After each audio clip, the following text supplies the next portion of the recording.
Okay guys, sa videong ito ay ipapaalala ko sa inyo ang isang importanteng device na dapat meron tayo kapag tayo ay nagta-travel o nagto-tourist, lalo na kung papunta sa iba't ibang bansa, ang ating Universal Travel Adapter.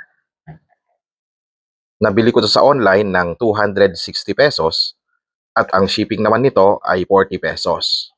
Kaya di bali ang total cost nito ay 300 pesos.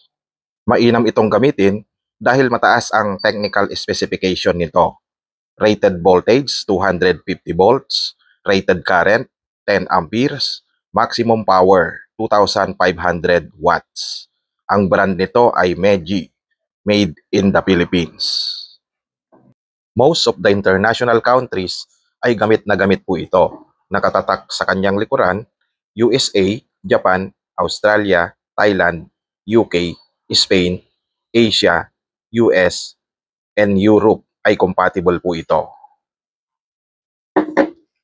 Mapapansin natin na itong kanyang butas dito sa kanyang power outlet ay may iba-ibang hugis o disenyo.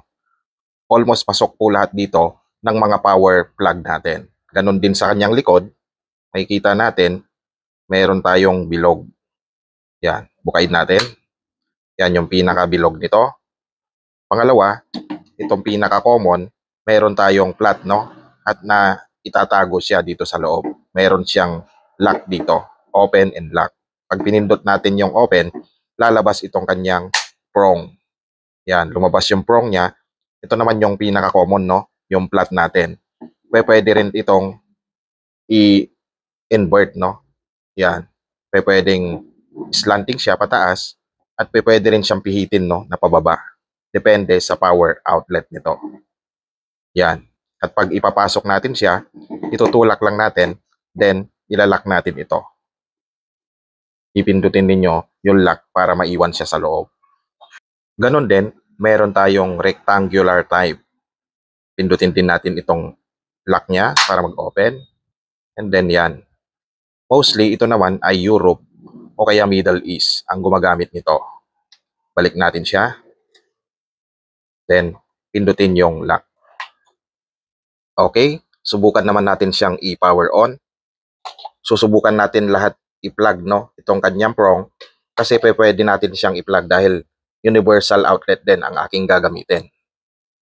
Unahin natin itong bilog. Plug natin.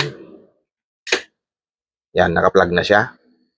Then, meron siyang light indicator, no? Kapag active na siya, pindutin natin yung light indicator nito. Yun, meron na siyang ilaw. Subukan nating i-plug itong aking rechargeable. Yun, nag-charge na siya. Meron siyang power. Okay, next. Subukan din natin yung flat naman. Itong flat, open natin siya. Pagka-open ninyo, i-lock din ninyo ito, no? Para hindi siya lumubog. Okay? I-plug natin. Then, on natin siya. Yun, active na yung power indicator nito. Pangatlo, susubukan din natin yung rectangular type. Ipasok muna natin to. Yan. Then, itong rectangular type. Open natin. Then, i-lock din natin siya para hindi siya lumubog. Pasok natin. Okay? And then, on natin. Yun, active yung light indicator. And then, isaksak natin to. Yun, umilaw na siya. Okay? Active lahat, no? Very compact itong ating Universal Travel Adapter. At gamit na gamit ninyo ito kapag kayo ay magta-travel abroad o magto-tourist internationally. Para magamit ninyo ang inyong mga devices and gadget gaya ng laptop, cellphone, and appliances kahit nasan man kayo. Kaya wag ninyo itong kakalimutang ilagay sa inyong backpack bago kayo umalis o bago kayo mag-travel abroad.